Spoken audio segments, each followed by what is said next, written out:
कि नजात का अगर कोई ज़रिया है, कौमों के फलाह बहबूद का कोई ज़रिया है, इज़्ज़त इफ्तिखार का ज़रिया है, तो वो दावत है।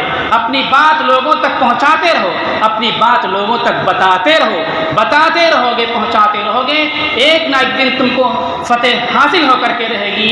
दूसरे लोग जो इंसाफ की दुश्मन है ज़लील रुसवा हो जाएंगे।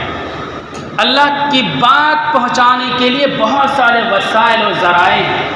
अल्लाह के नबी ने मस्जिद के मिंबर को इस्तेमाल किया, पहाड़ की चोटियों को इस्तेमाल किया, ऊँट की पुष्ट को इस्तेमाल किया, तहरीर को इस्तेमाल किया।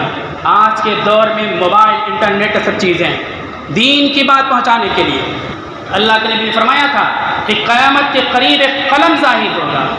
कलम दुनिया जानती है, कलम से अजनबी कलम, एक जगह बोलो दूसरी जगह बात पहुंच जाए। आज नेट के ज़रिए बात पहुंच सकती है।